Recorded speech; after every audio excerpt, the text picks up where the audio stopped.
WNCT 9 on your side is proud to present Hidden History, celebrating Hispanic heritage. In honor of National Hispanic Heritage Month, 9 on your side is highlighting the impact of Hispanics here in the East. Hello everyone, I'm Ken Wadley. And I'm Angie Casada, and we begin by honoring the contributions of Puerto Rican workers in Fort Bragg, North Carolina. Hundreds of workers came to the U.S. mainland back in September 1918 in hopes of providing a better way of life for their families back on the island. But their sacrifice quickly proved deadly within a matter of months because of cultural barriers. 9 on your side's Delisa Robles has more on the journey, full with motivation and struggle. These headstones at Fort Bragg tell a story of the unknown representing workers from Puerto Rico over 100 years ago in North Carolina, working to build better lives for their families. It all started in 1918 when the U.S. Labor Department began looking for people to help with government projects. To place them in southern installations just for that climate compatibility.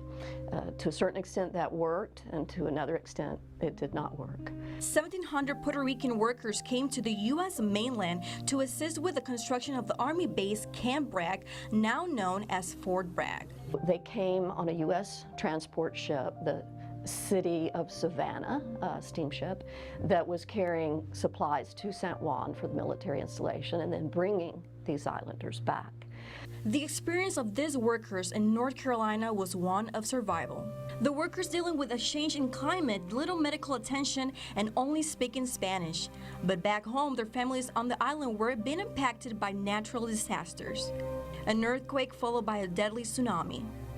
Meanwhile, some Puerto Rican workers fell ill to what was known as the Spanish flu, some even dying. Some records indicate that there were 40 to 42 Puerto Ricans that died in that first month, like by the end of October. With these workers getting sick, the language barrier did not allow them to understand what was going on, but nurses like Lena Jason served as translator. Jason was the daughter of a black Presbyterian minister who took his family to Puerto Rico to oversee missionary work. Not only did Jason help in this crisis, but also Henry Jackson Kivett and his family. The Kivett family offered the workers food and shelter on their farm where Camp Bragg was being built. That family sort of witnessed the beginning of this impact, which was death. The Kivett farm then becoming the burial ground for some of the Puerto Rican workers who died. The Army later purchasing that land, which is now the main post cemetery. The tragic event was only known to some. Raphael testified these folks were brought here to be, in many cases, skilled laborers, depending on their background. They were not always put into those positions, but regardless of that fact, they still went to work. In December 1918, when the epidemic ended, some workers returned to the island. Many of the islanders who just could simply never adjust and who had survived the flu just went back. But for those who didn't survive, their families had no information about their status. It's not really clear who's keeping records of them. I mean, obviously they have names on their headstones, but who's notifying their families that they're not coming back? That's sad because we need to remember our families, the person that lived for us. Army Staff Sergeant Carlos Muñiz relates to the Puerto Rican workers. He too coming to the United States 23 years ago in search of a better life. They came here for opportunities, maybe for help their families. And it's sad that they come in here and nobody remembered them, what they did.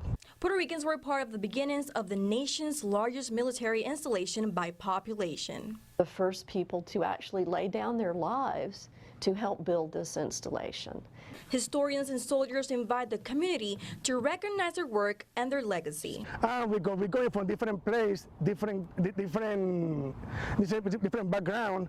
We bring something to the table that creates diversity. That diversity is very rich. Puerto Rican workers coming to the U.S. mainland dates back to 1898. During the Spanish-American War that year, Puerto Rico officially became a United States territory, but it wasn't until 1917 that Puerto Ricans became U.S. citizens. Coming up, we'll tell you how a North Carolina nonprofit is making sure Hispanic students complete their education and have role models that look like them. One school in the East is benefiting from the organization's mission. Aaron Dean has that story coming up. You're watching Hidden History.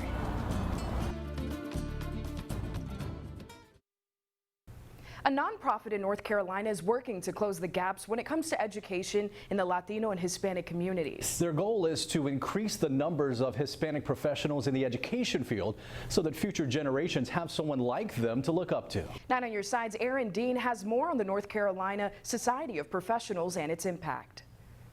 The North Carolina Society of Hispanic Professionals is here to help. Our only mission is to promote education among Latino students in North Carolina. Marco Salate is the president and co-founder of the nonprofit and says there was a major need in the state 15 years ago when the organization started. For two main reasons. At that time, the low representations of Hispanic in higher education, and also the low representation of Hispanic in the professional fields. One field the organization promotes is STEM. And with organizations like this in place, it helps students see people like themselves in authority, encouraging them to continue their education. Somebody like Jose Garcia. He's the STEM education director for Greene County Schools and is also a member of the society. Greene County Schools' Hispanic population is a little more than 30%. For me, the extra motivation was when I started here, the population was at 6%. And, you know, being the only Latino educator in the district for a while, and gaining that respect and those relationships with the families and students over time. Like any student in the classroom, they need to see somebody like themselves also in those leadership roles because they feel empowered that they can accomplish those goals as well. Students like Amy and Joaquin. I like chemistry. My favorite subject is probably math. They attend Greene Central High School in Snow Hill. Both students benefiting from Mr. Garcia's influence. It's important because I see how other people were able to get to places I couldn't think of I could have got.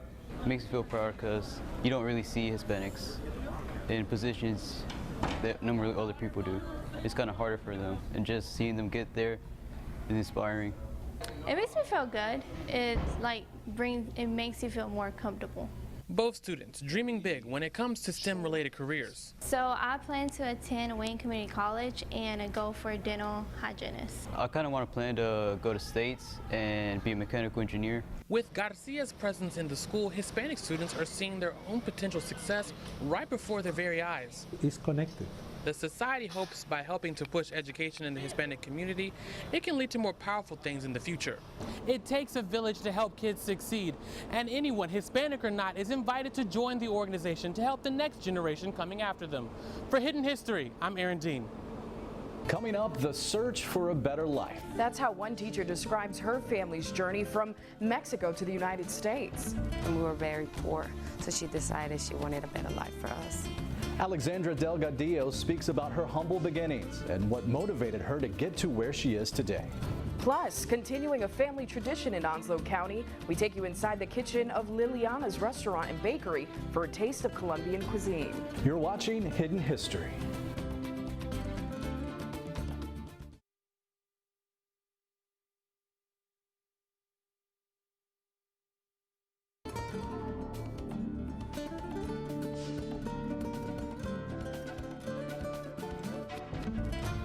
Many people from around the world come to the United States in hopes of a better life. And one woman here in the East feels she's doing just that. WNCT's Amber Joseph spoke to the elementary school teacher who's helping to build and shape the minds of young children. From poverty in Mexico to life as a teacher, Alexandra Delgadillo is sharing her story of achievement and survival, as well as inspiring students here in Pitt County. The rancho was really, really poor. It's really small, and we basically, they still do have the bathrooms outside, and they don't have any water. Those humble beginnings in Coahuila, Mexico would be the motivation for Alexandra Delgadillo to push through her fear of a new country and enter her career as a teacher. Well, I'm originally from Mexico, and I came to the United States when I was 10 years old. With their parents and 4 siblings living in a small home with no water in the 1990s. We lived in a ranch called Tacubaya. Then one day, Delgadillo's mother told her the family was moving to the United States. Basically to give us a better education opportunity. And because, like I mentioned, we were very poor, so she decided she wanted a better life for us. The family moving to Stokes, North Carolina, where her dad found a job. It was very scary because you come to a country and you don't know the language, so you don't know what people are speaking, you don't know what they're saying, and it was very scary and terrifying as a kid. Delgadillo credits her teachers for helping her overcome her fears. So she was there for me. She would translate my worksheets into Spanish, so she helped me as much as she could. So she was one of the teachers that impacted me. And as she grew up, she remained dedicated to her education. Actually, I try a lot, you know. I set myself to a goal and I accomplished the goal. After graduating high school, Delgadillo went on to earn her associate's degree at Martin Community College, then her bachelor's degree in elementary education at Elizabeth City University, with the impact of her teachers motivating her to become a teacher as well. Delgadillo has taught kindergarten at South Greenville Elementary School for the past year, and she says it's been challenging but also rewarding. I want to make sure I help my students be successful. I want them to learn to love school so they can succeed in life. So I want to be part of building our future. She says through her life and experiences, she relates to her students. I feel like I can relate with them because I came from that background. I have that background when I was in Mexico, so I feel like I know what they're going through, so I'm able to help them better.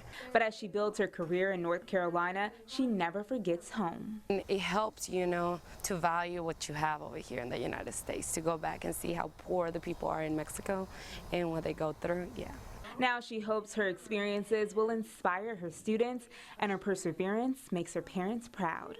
I'm very grateful that my mom and my dad decided to bring me to the United States to give me a better education. I wanted them to feel proud and that their struggle was for a reason, because now I'm a teacher. Who can tell me what was the student's favorite pet? So the one the student chose the most. Delgadillo plans to go back to school to earn her master's and doctorate to become a university professor. For Hidden History, I'm Amber Joseph. Every culture has its own specialty when it comes to food. And one restaurant is serving up Colombian tradition right here in the East. We take you to Jacksonville and Liliana's Colombian restaurant, where the food is fresh, authentic, and made with family love. An Onslow County restaurant is serving up a variety of South American dishes. I'm Camila Barco in Jacksonville, and I'll have that story coming up. Hispanic cuisine is distinct and diverse, and many restaurants make sure they stick with tradition. Some of those staples honor the rich culture and heritage from places like Spain, Mexico, the Caribbean, along with Central and South America. Right now we're taking you to South America via Onslow County. Our Camila Barco gives us a taste of the local Latin American joint in Jacksonville that serves up authentic Colombian cuisine.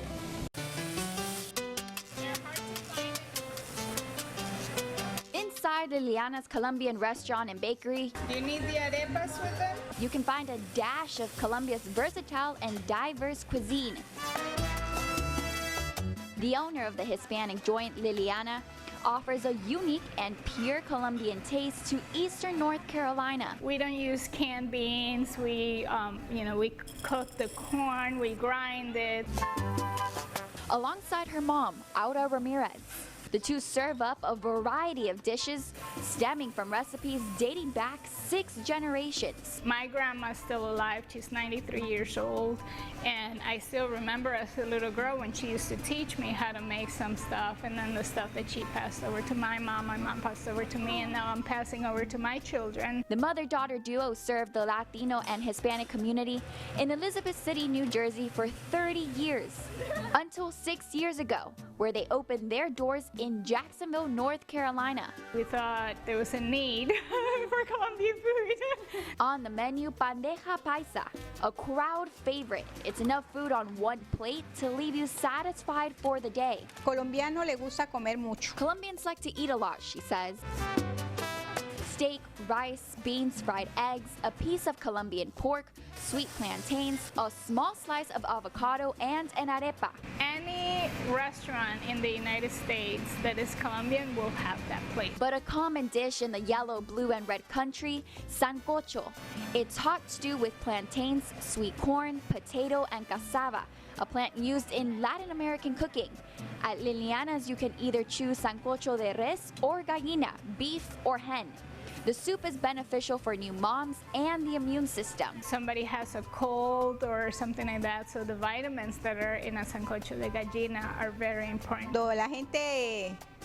In Colombia, when people leave work, they'll have a sancocho with a side of rice and be full for the rest of the night. Served with pride and love, each plate is cooked as if you were in a Colombian home. They shouldn't expect it to be anything fancy. Depending on the region, foods can be cooked in a different manner. Our tamales are different from the tamales from Mexico, the tamales from Puerto Rico. Tenemos mucha variedad. We have a variety of dishes. I don't cook everything made in my country because I have no time. But every Colombian dish is packed with flavor. Portion sizes are huge, almost everything is fried and filled with some type of meat. At Liliana's, the quantity of food is much smaller. Customers visit and get scared of the amount of quantity served. But you can't forget the buñuelos. This is like a type of fried dough made out of cheese and corn flour. And a meal wouldn't be complete without some authentic Colombian drinks. A top seller, Postobon, an apple-flavored soda. There's also Colombia's Malta Goya, an unfermented drink, and the traditional soda, Colombiana. Customers come, and if we don't have it, sometimes they get upset. This is only a part of the rich and diverse Colombian cuisine, but you can get a small taste of the foreign country at Liliana's Colombian restaurant. For Hidden History, Camila Barco. Food made from Colombia stems from other parts of the world like Spain. And if you're not a fan of spicy food, you're in luck. Colombian food is typically made with a variety of seasonings. Stay with us. We're back with more Hidden History after this break.